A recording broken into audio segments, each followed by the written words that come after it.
Bonjour, bienvenue dans cette nouvelle vidéo consacrée donc à un petit exercice qui va vraiment vous aider à sonner jazz en toutes circonstances. Je ne sais pas exactement les termes employés en anglais, c'est targeting, enclosure, peu importe. En fait, l'idée générale, c'est avec les chromatismes d'approcher des notes sur le temps. Donc on va utiliser les notes qui sont en dehors du temps, sur les croches en l'air, pour cibler la note qu'on veut jouer. Et ça va vraiment vous aider à sonner jazz en improvisation. Bienvenue sur ma chaîne Jazz et Guitare, je m'appelle Yvon. Si vous me découvrez à travers cette vidéo, je propose pas mal de tutos pour progresser en guitare jazz. N'hésitez pas à aller les consulter, à vous abonner si ça vous intéresse. L'idée générale, ça va être, pour l'exercice, d'approcher n'importe quelle note de la gamme de Do majeur. On va faire une gamme de Do majeur, donc par Do, Ré, Mi, Fa, Sol, La, Si, Do. Voici la gamme. Si je prends ma note et que je veux la jouer systématiquement sur le temps, par exemple, Do, 2, 3, 4 et Do, j'imagine que je veux jouer mon Do sur le temps, sur le premier temps d'une mesure. Alors, je vais pouvoir faire par exemple Do, 2, 3, 4, 1, 2, 3, 4. Voilà. Ça, c'est une approche chromatique. 1 et 2 et 3 et 4 et 1. Je m'arrange pour que mon chromatisme soit juste avant ma note ciblée, qui est le Do ici. Donc, premier exercice, on pourrait déjà chercher à approcher toutes les notes de la gamme de Do par ce petit chromatisme. 1, 2, 3, 4. 2, 3, 4. 1, 2, 3, 4. 2, 3, 4. 2, 3, 4. 2, 3, 4. 2, 3, 4. 2, 3, 4.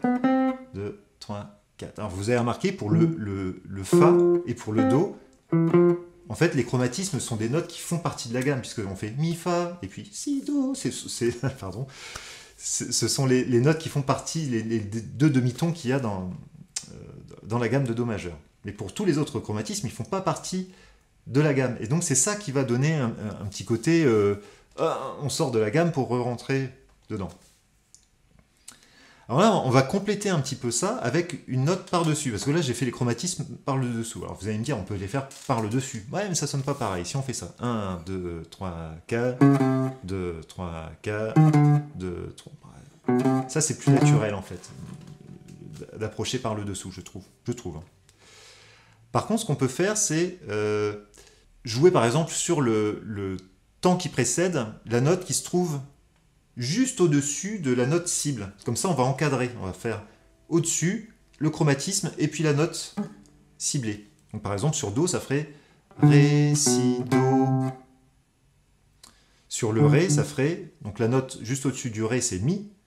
Donc ça ferait Mi, et puis le chromatisme pour arriver en dessous. Do dièse Ré, voilà.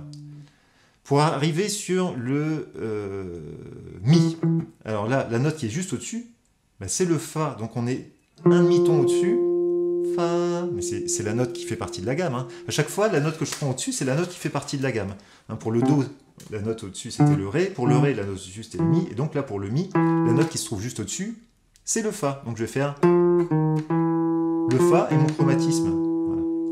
Donc j'aurai la même chose avec le Si. Alors, je vais avoir Do. Je vais avoir comme ça vraiment un encadrement chromatique. Un encadrement chromatique de ma note ciblée.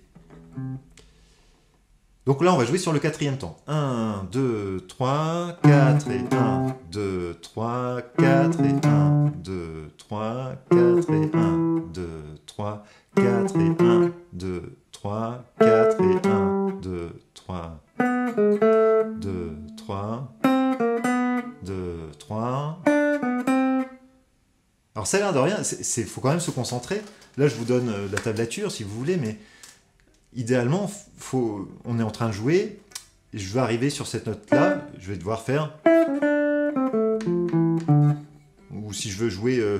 alors ça c'est très bien justement pour démarrer des phrases. Plutôt que de faire... je vais faire... J'ai fait une approche chromatique de ma première note. Voilà. Et donc on arrive au dernier exercice qui est non pas de jouer sur le quatrième temps, mais sur le et après le troisième temps. Ça fait 1 et 2 et 3 et 4 et 1. Donc il va y avoir 3 notes à jouer avant la note cible. Et donc là on va avoir, par exemple pour le Do ciblé, toujours on va démarrer de la note au-dessus, mais qui va plus se placer sur le quatrième temps. Ça va plus faire 3 et 4 et 1, mais ça va faire 1 et 2 et 3 et 4 et 1. Et sur le 4, on va jouer quoi? On va jouer le chromatisme. Donc ça va donner 1 et 2 et 3 et 4 et 1. Et 2 et 3 et 4 et 1. 2. Donc...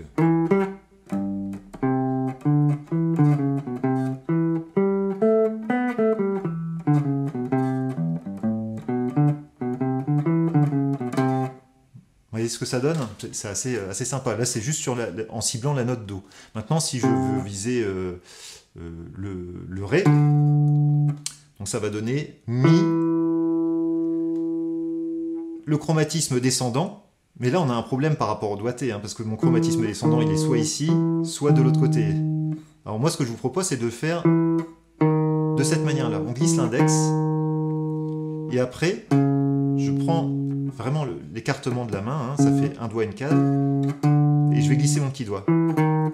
C'est le doigté le plus facile.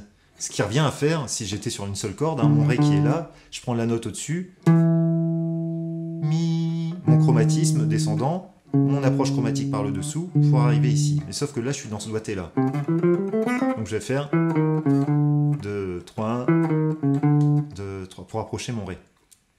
Donc on a 1, 2, 3, 1, 2, 3. Là j'ai approché mon Do, puis mon Ré. Donc si j'ai une phrase qui démarre par un Ré, par exemple s'il y a un arpège de Ré mineur, 3, 2, 3, ça sonne tout de suite mieux, hein, de faire. Voilà. Et en fait ça va être un outil formidable parce que ça va combler vos fins de phrases et ça va vous permettre de tuiler parfois une idée à une autre. Quand vous avez encore du temps à remplir en croche et puis pour approcher une note, mais si vous la jouez trop tôt, donc il faut remplir avec un certain nombre de notes et on va utiliser ce genre d'outils. Voilà. Donc je continue, on a fait le Do, le Ré, on va faire le Mi. Pour le Mi, alors on va faire Fa. Alors là, on est embêté parce qu'on avait Fa et puis... Et donc là, on est vraiment embêté parce qu'on n'a pas de notes supplémentaires à jouer.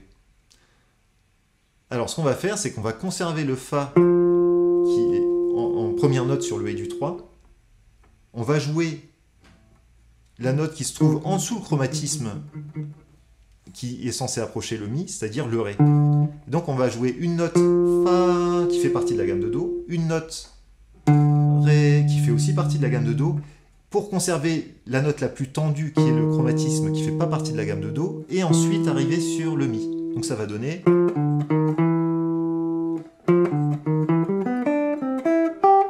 Le Fa. Pour approcher le Fa, bah là c'est assez simple, hein. La note qui est immédiatement au-dessus dans la gamme, donc le Sol, le chromatisme, par-dessus, par-dessous. Donc, celle-là fait partie de la gamme, celle-là ne fait pas partie de la gamme, celle-là ne fait pas partie de la gamme, et celle-là fait partie de la gamme. Donc, ça pour le Fa. Pour le Sol, on pourrait, si on conservait la même corde, on pourrait faire exactement le même doigté. Sauf que là, on se retrouve sur, avec la solution qu'on avait trouvée pour approcher le Ré. Voilà.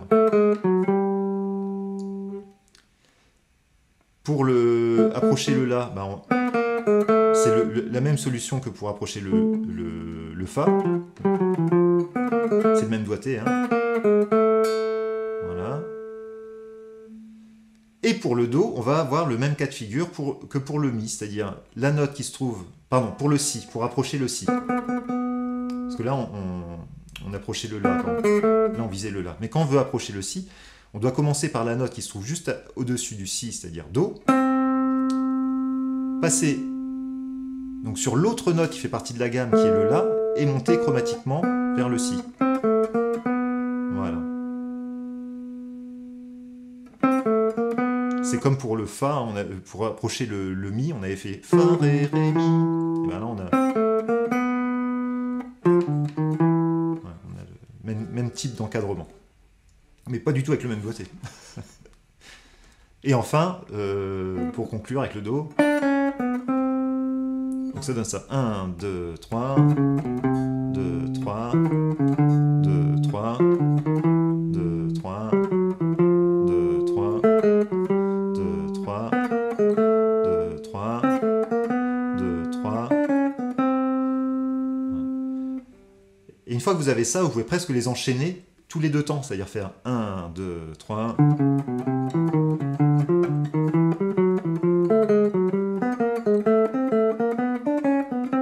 Et ça fait une jolie gamme avec plein de chromatismes. Et ça marche surtout dans ce sens-là, hein, parce que si je veux le faire dans l'autre sens, à chaque fois je répète la dernière note jouée, donc ça fait, c'est moins joli. C'est plus joli comme exercice dans le sens ascendant. Voilà. Et après vous pouvez décliner ça sur toutes les 5 positions de la gamme de Do majeur, sur l'ensemble des cordes. Hein. Si je le fais dans cette position-là sur l'ensemble des cordes, en partant... Je vais encadrer mon Sol, mon La, mon Si, mon Do, mon Ré, je peux tout faire. Ça donnerait ça.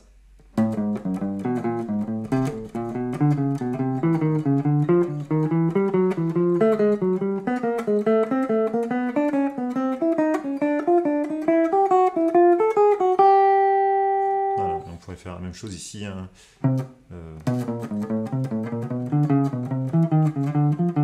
Etc., etc. Une fois que vous avez fait vraiment la première position à fond, vous allez voir que si vous connaissez vos autres positions de gamme, bah, finalement, c'est pas si compliqué que ça.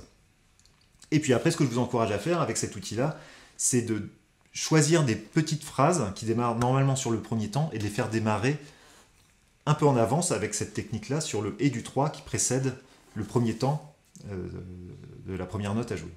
Voilà, j'espère que cette vidéo vous a plu. Si vous voulez retrouver le document, je vous invite à aller dans les dossiers Jazz et Guitare, dans la partie théorie et pratique. Vous trouverez donc, si vous n'êtes pas encore inscrit pour accéder à ce dossier Jazz et Guitare, je vous invite à vous inscrire avec le lien qui se trouve dans la description de cette vidéo, qui vous permettra donc d'accéder à ce PDF, mais à beaucoup d'autres PDF associés à d'autres vidéos tutos que je propose. Et également à recevoir une mini-formation de 6 vidéos exclusives que vous ne trouverez pas sur ma chaîne YouTube et qui vont vous permettre de faire le point un peu sur vos connaissances en guitare et en guitare jazz.